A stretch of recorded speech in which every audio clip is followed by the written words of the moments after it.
Good morning, everybody. Good morning. Glad to be here and listening to what everybody was saying. And I'll try to go a little bit deeper off of what I heard was going on, because when I was in school, starting from kindergarten, even before, I kind of saw the world a lot differently than most people did, still do. So when I heard Adrian and Jerome and Philip talking, at the beginning, it sounded very transactional, very business. And then by the time the stories came, it got to feeling relational and cultural and community. And I was glad to hear that a student went from engineering into this type of work, into the trades. Part of the work that we do, as Charlie pointed out, is to try to look at that equation real differently, that the trades are rigorous, beyond what people believe. And this has been going on for a long time, and there's a history to it that I'll talk about a little bit today. And I was glad to hear the follow-up pieces. Yesterday, I was on a call, because some other work I do is with physicians around the world, really. And 200 physicians were on talking about, they're from the American College of Lifestyle Medicine, and they were talking about the mental health of our young people, high suicide rates. And all of a sudden, it was like they had an epiphany or a eureka moment. And they said, oh, wait a second, it's all about, if you look at the data, well, our eyes are somewhat better than instruments a lot of times. But if you look at the data, because you need a data sheet to tell you this, something, if you're connected, if a child is connected to their family, and if they're connected to somebody at school, all of a sudden, those issues subside around mental health. That it is a relationship, and I'll talk about that a little bit today, but it's also about what gives your life meaning in your work. And I would argue that young people know the things that they want to do very early on in very broad ways. And they're telegraphing that message to us, and we're in a transactional mode where we're not paying attention to who's in front of us. And at our schools, that's what we do. And we figured out how to do that at the level of public education, K to 16, because we also have our own college. That's an accredited college, where we start with the interests and choices of each and every young person. So, this is Maddie. Like Jerome, she started out in a different school than ours. It's called Classical in Providence, Rhode Island, where we started our first school. And things weren't meaningful to her. There was all these abstract concepts that she was lost in because it was coming from a book and not through her hands. And I'll talk about that quite a bit more right now. I'll probably do it pretty quickly, so pardon me. But that's a really important part of who we are. You can't separate out human intelligence by just talking. You have to be actively making things with your hands. Experience comes first, then language. Even in babies, grasping precedes language and then is integrated with language. And you learn through relationships, not just from a book. And in schools, it's all about just from the book and not the relationship. And you have to put the two together and integrate. So Maddie's there. She comes to our school. She gets involved in the maritime trades. She's at college now, doing the maritime trade. She's up in Alaska right now doing an internship from Providence, Rhode Island, okay? So this really is who she is. When a young person says, that's me, pay attention. When they say, that's not me, pay attention, all right? And I was gonna write a book with a pretty famous neurologist called Knock Knock, Who's There? That's Me, all right? And when you realize who you are, that's a big deal. And it's not just one specific career. A lot of times when I was listening to the mayor, and I'm listening to, oh, wait a second, I was a nurse, or I was in, well, nursing is a caring profession. What you do and care for people comes out in a variety of different ways. So there's some underlying reasons why we do what we do. And that's really important for schools to recognize. It's not just an interest inventory, and you say, oh, wait a second, you should be an electrician. There's more to it than that. I'll talk about that just a little bit. So what I'd like you to do is think about this for a second. So this is a famous, I'm a Brooklyn guy, so he's a Brooklyn guy, so I got to plug in here. I know I'm down south, but you can say, he talks funny, he's not from here. So that's where I'm from. So Abbott and Costello did a routine, who's on first. Everybody knows it, right? Not in schools. Schools are all about delivering a content. That's what we do. And school is an inside job. We get paid to keep kids inside of school. Getting them out and connecting to other educational entities, businesses, churches, media, libraries, whatever it is. When they're learning out there, we don't give credit for that. Although they may learn what we do out there, we take the credit, but we also take the blame. But schools don't utilize the entire community a lot of times. You got to learn it in here and only deliver it on paper or orally. And that's a big, big mistake, because you know what you can say. And if you credit know-how just by performance, the know what is embedded in the know-how. I'm kind of routine now about who's on first. Know what is embedded in know-how. And sometimes you can't say it, and sometimes you can. When ball players get up there and they put a mic in front of them and they say, how'd you make that shot? I mean, I know they're laughing inside because they don't know how they made the shot. All right? And they make up something because they're told to make up something when they get in front of somebody. You know more than you can say. Your knowledge is embedded in your body. And sometimes you could say it, as Adora Duncan said, if I could say it, I wouldn't have to dance. There's all kinds of ways of communicating. So this is really, really important. So when I graduated college, and I grew up in a neighborhood and in a family where we could make a satellite dish out of a tin can. We could repair stuff. That's who we were. That's who my family was. And my friends who didn't go to college, many of them didn't finish high school, they had businesses in commercial refrigeration. When I graduated college, I really didn't know anybody to get me work in the fields that I was studying. So I called up my buddies, or they called up me and said, "El, we want you to come work for us." So my first work out of college was in commercial refrigeration. I installed big freezer boxes for their client became Haagen-Dazs when they first started out. This is in the late 60s, early 70s, and they had all the freezer boxes in New York City and Washington, D.C., the Haagen-Dazs ice cream machine. Right now, they're sitting on the beach somewhere. Just so you get that. So, who you know is as important as what you know. And schools don't pay attention to the who. Now, I heard you all paying attention to a lot of who's there. But then there's a lot of what. But like I said, the know what is embedded in the know how you do something. And that's really, really something that schools kind of miss by country. Well, I guess you would say that in South Carolina. But you really do miss it. And we miss it. And there's a bunch of things that we miss all the time, and that's one of them. So I'd like you to take a few minutes and sit next to the person that you're with and say, how'd you get some of the work that you got? Was it just by the what, a certification, or it was by who you knew? So talk about that for a few minutes and we'll come back.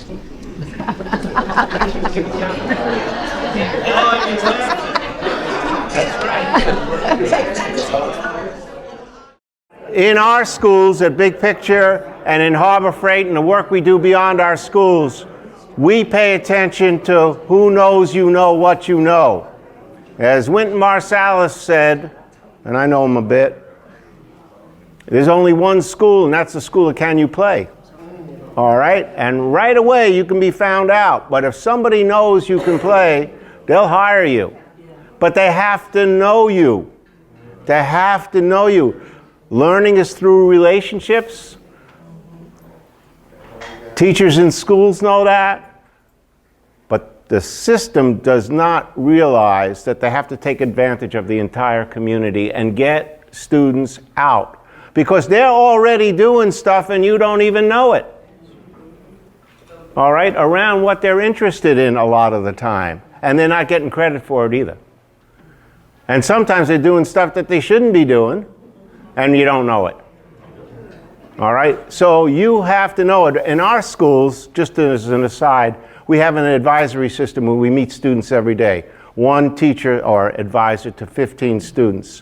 And Dennis and I would always say, and Dennis and I have done doing this work for 52 years now, since 1971. We would say at any given time, 5 students are in crisis out of that 15. They broke up with somebody they were going out with, there's a flat tire, there's something going on in their family, and it's a different 5 every day. You just don't know. You've got to know, and you have to have a relationship with the students, their families, and their mentors. That's what we do at our schools. And we know you can do this in the public education system, and yet there's standard operating procedures and regulations that get in the way of that for a lot of people. So, this movie just won an Academy Award, The Last Repair Shop. And I know we talked about big business and industry, but there's also a ton of small businesses out there. The granddaddy of vocational education, and at that time it was called vocational education, in the United States was a guy named Robert Richards. He had learning issues as a child. He was one of the first graduates of MIT, and he was the granddaddy of vocational education.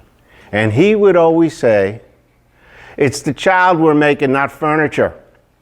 It's not the product. We're here to give meaning to the lives of each and every young person as they move forward and do meaningful work that's meaningful to them, their families, and their community. And somehow we lost that along the way. The Tuskegee Institute had the same philosophy and practice.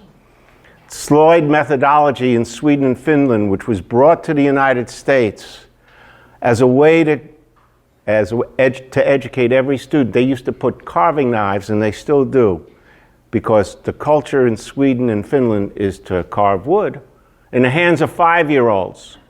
Imagine what look at that face. Oh, no, but hey, but that's their culture. They can handle a knife, all right? They can do a lot of things that we think they can't do. To this day in Finland and Sweden, and they're extolled as being one of the most incredible educational systems, what people don't realize is that in every class, yep, they don't learn to read till they're 7 or 8 years old, at least in school. What they do is, and Scott and I were talking about this earlier about, well, in the good old days that we had shop classes, and I went through them all the time, but they do something a little bit more than that. In every grade from kindergarten on through high school, no matter what you are in what they call a gymnasium or a technical school, you're taking either wood, metal, clay, or textiles. Why? Because handwork is a way to figure out the world. You can't have good tool use without good language, and you can't have good language without good tool use. I wasn't the one who said that. Frank Wilson, who's a friend of mine, that neurologist who wrote the book called The Hand, said it. We cut off the hand from the brain, and they're connected.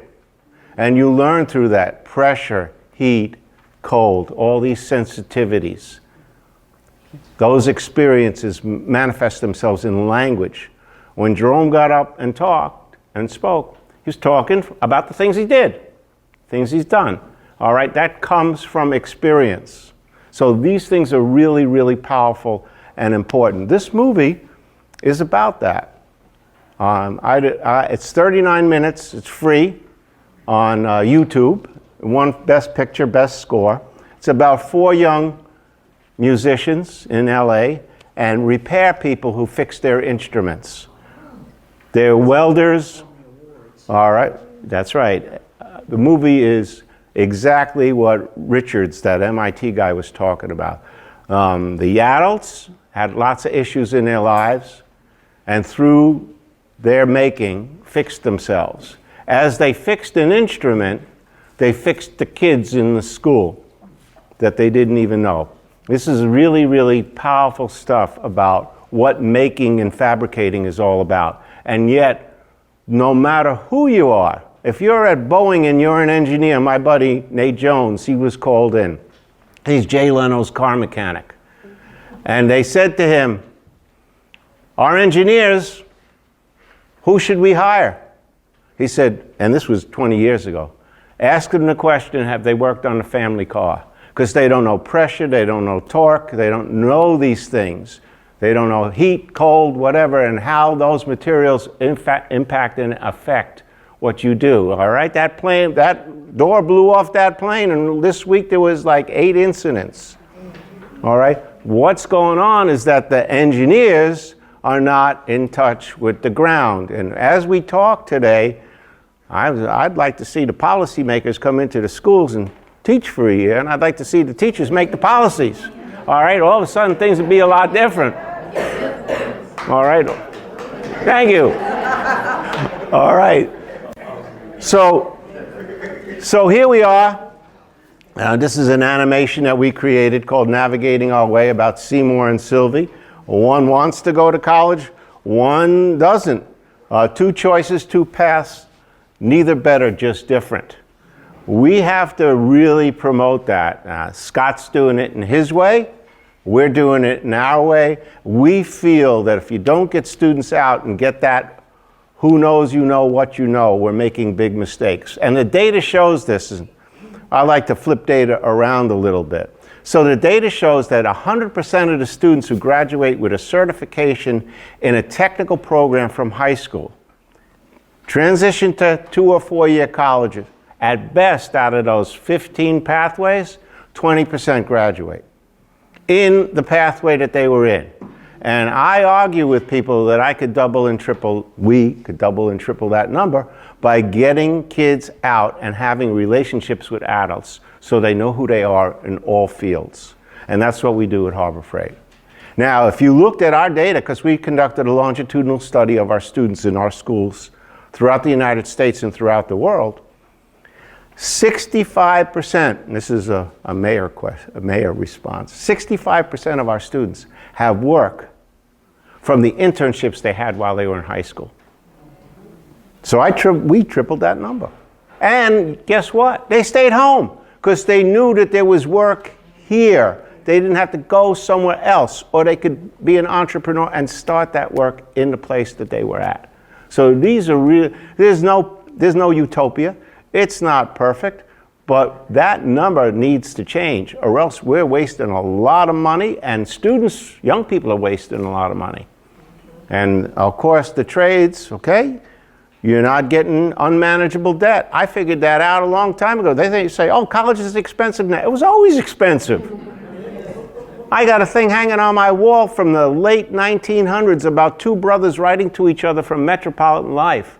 Handwritten note saying, dear brother, I can't go to school. I'm going to have to stay home and go to work so you can go to school and I'll help pay for it. This is something that has not, it just looks different. And the banks and the government got involved and all this other stuff, and everybody was doing it for the right reasons, but they couldn't do the math. I did the math.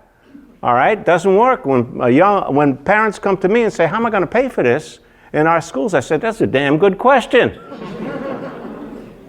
Really? And have you thought about different ways where you don't have to accrue unmanageable debt? And as Charlie pointed out and Scott, highest percentage of home ownership, and there was that statement made about owning 2 homes or something like that, in the skilled trades. In the skilled trades. This is meaningful work for people who are really steered away from it to get back into it. And there's a variety of reasons for that have to do with race and gender. And those wrongs have to be rewritten. And there really are those pieces in play. So here's a little piece about the deeper, what this really means. So I looked at this. This was 2015, I saw this New Yorker cover, and I called up my buddy who's the hand neurologist. And I said, did you see that New Yorker cover? He says, yeah, I saw it. I said, do you think that that illustrator knew what they were doing?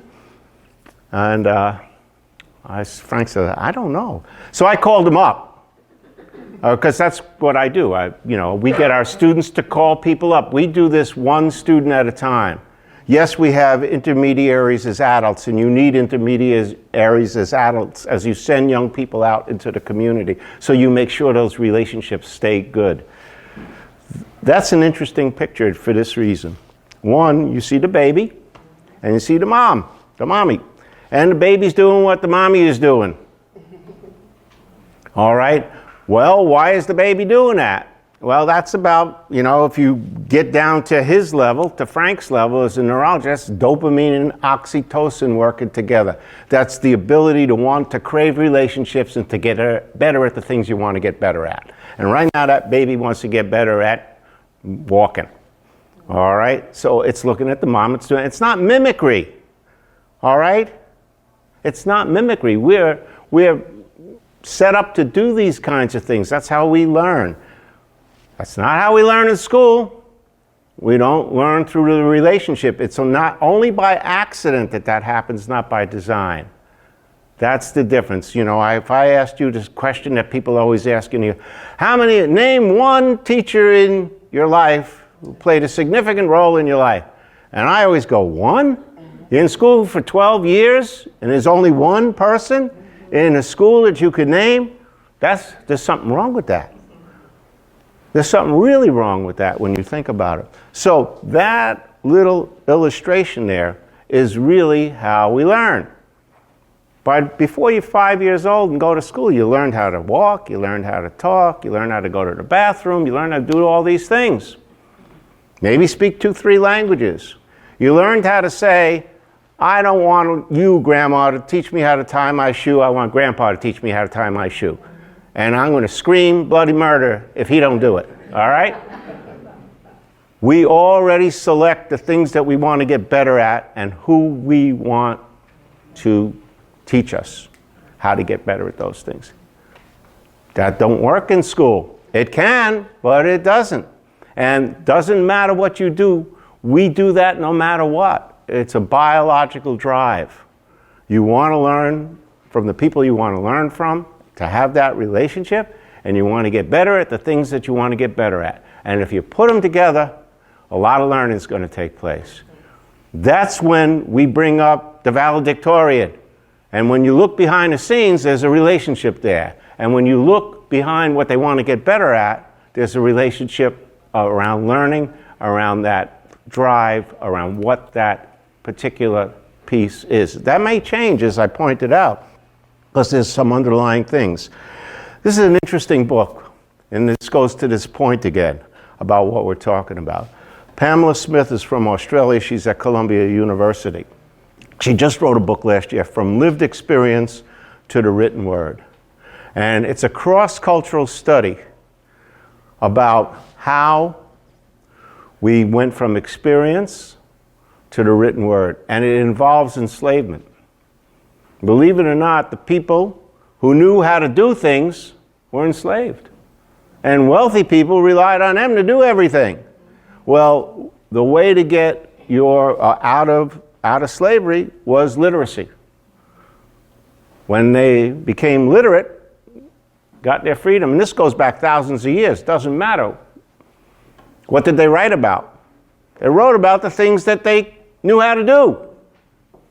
So that's a recipe book, or a navigation book, or how you make food, how you make medicines. They did all that stuff.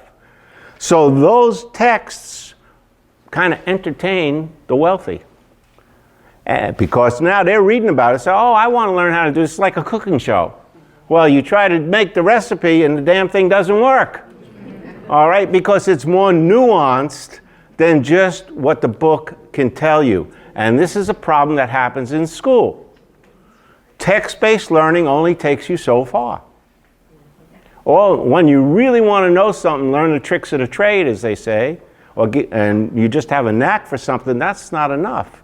You got to practice, and you need somebody in your life who knows how to do that stuff really, really well. And then you get committed to it. And they get committed to you because they know that you want to learn that. This is a very important book. Should we be paying attention to that? Yep. Should we be paying attention to the fact that you can't just use a book and get a certification and say, I know how to do this. This is a big mistake. Big, big mistake in education. I'll just do a couple of other things. So Adrian talked about some of this earlier on. And one of the books that I wrote deals with this a lot. I was asked by the feds to take a look at why students were leaving school. They were pushed out, they were dropped out, they left. And they said, these are the 4 things up on the top. And they were mentioned: academic failure, behavior, life events, and disinterest. And yeah, okay, those things have some truth to them. But the onus then, if you look at them, is put on the student. And we do this all the time. And my mentor, Seymour Saracen, would say, things ain't going to change until we take a look in the mirror and say, we met the enemy and it's us. These are the students, they're coming, but the system is not changed. And so what do we get on the deeper 4, which is an iceberg? That's just the tip of the iceberg. And here's the things that we're not addressing. Not mattering. The things that we're doing in school don't matter to the young people.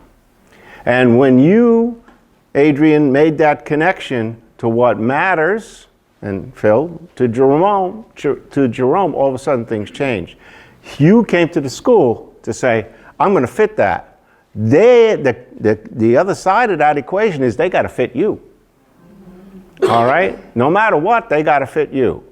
So not fitting is the next one.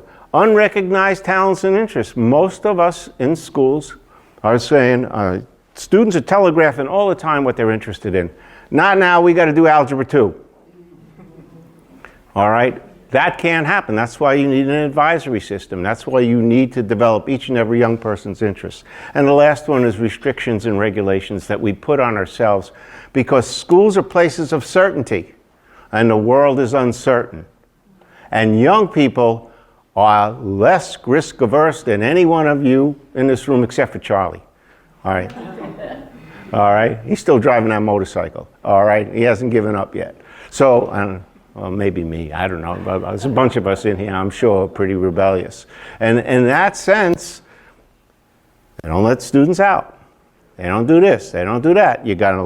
The schools are places, according to the data, where your movement is restricted so much that a convicted felon or a U.S. Marine recruit has more mobility than a young person in a school. And if you can't move, you can't learn, is my argument. All right? You can't even go to the bathroom. You know, you come into the school, there's a metal detector, this, that, the other. All that stuff plays in, and it's getting tighter and tighter and tighter, and we're locking the place down. And when you lock the place down, you can't learn. So that's the deeper 4.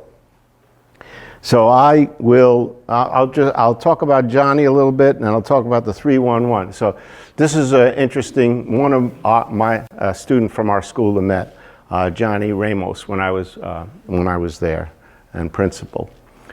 Johnny started out loving bikes, so we got him an internship, or what we call learning through your interest in LTI with a bike technician. And he loved it, he did it, he got his certifications. He says, I'm not interested in that anymore. I'm interested in EMT. So he got his certification as an EMT. This is all while he's in high school, because our students are out 2 days a week. Dennis and I are always going, well, every time we did something, we go, we didn't go far enough, we didn't go far enough, we didn't go far enough. So 2 days a week, we said, okay, that's pretty good. And we're still regular public schools, and we go through the curriculum and all that stuff, and we're responsible for state standards, and we're a regular public school in that its own district. So then Johnny says, no, I don't want to be an EMT anymore. I'm going to get my CAN, my CAN, nursing. going to become a nurse. What the advisor had to realize, and we all had to realize, is it was always about helping people. It was something underlying what the interest was of the career. And that's what we have to realize. What's really driving that young person? All right? And how do we accommodate that? Because it's multiple careers they could be in, and they could find meaning in that work. It's just which ones are they choosing and which ones do they want to do. So here's, we got a few more minutes, we got a minute or two more, okay.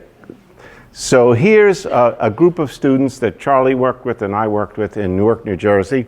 And we have a friend named Joe Washor who started the Build-A-Boat programs in the United States, where young people, very, very similar to what the work is at Textron, who the students are, who have left the system for a variety of reasons, come back, build these boats, and get their GED. And they get paid as well. And Joe is the curriculum writer for the Carpenters Union. And they have a big facility in Las Vegas, and the Carpenters Union is the 5th largest publishing company in the world, because they're always upskilling their workers with a curriculum. So I said to Joe, and I got a background in literacy, Joe, what's the reading level of those manuals? He said, 5th grade. I said, what's the math level? He says, 5th grade. I said, well, why are we waiting till a student's 18 with a high school diploma to get them into a pre-apprenticeship program? He says, I don't know, why are we waiting? I said, well, let's change that. So we started this program in Newark, New Jersey, and got students who are 16 years old into a pre-apprenticeship program, and the 311 is 3 days a week you're in instruction, 1 day you're out on the site in a safe ways, and 1 day you're with an adult who is a retired tradesperson. And those are our first graduates. We did another one. There's the story about one of our students is Micah. His nickname is Tiny. I think he's 6'10" now. He grew, and these are these regulations. So I'm on a call, and everybody's on the call and said, we can't get Tiny into the program. He can't go. I go, why? And he go, well, we can't find a size 16 shoe, a steel-toed. And I said, you got to be kidding me. So I get on Amazon, I find a shoe, I buy it for him, and we're done. All right, but that's what stops a lot of times what schools do. They say, oh no, the student's interested. Well, we got to fit them, make it happen. So if you spoke to Tiny, to Micah, he would tell you, everybody's going, oh, you got to play basketball, this or that. No, he wants to swing a hammer. He loves being a carpenter. Now, he may play ball, I don't know, but he really loves carpentry, and that's why he's there. Now, the superintendent there, he's in the middle, and he got so excited about the program that he got carried away with himself. He says, and he made these promises about, we have a whole, just like you have a whole ecology in a hospital or in an airport, all these different kinds of jobs. He says, we have them in our school district. And I'm going to have our people who are in the cafeterias doing HVAC, plumbing. What happens when the plumbing don't work in a hospital? Ooh. Or the electricity goes off, right? And so you go, okay. So he made a promise that if you intern with somebody at the school and then go get your certifications and come back, I guarantee you a job. Wow. Yeah, and he presented that to the board, but that's moving in the right direction. So I'll stop there.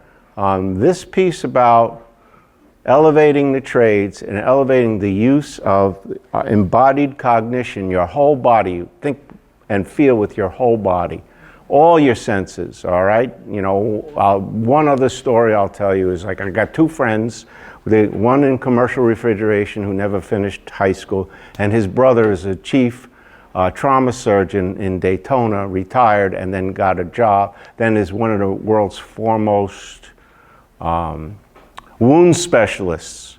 Old people down there, like me, they get wounds and he fixes them up.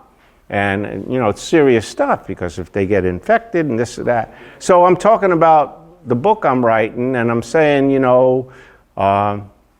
talking about using your senses. So Robbie goes, you know, when a compressor goes down, I taste the oil, I smell the oil.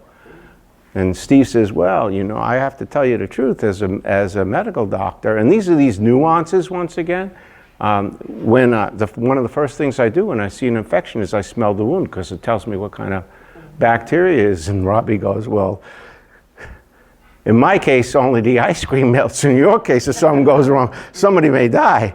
But using your whole body and your whole senses is a whole different experience than just written text and speaking. And we got to include this handwork, or else we're cutting young people off from really who they are, and all of us. So I'll stop there, and that's it, right? That's all the time I got. So, okay, thank you, everybody.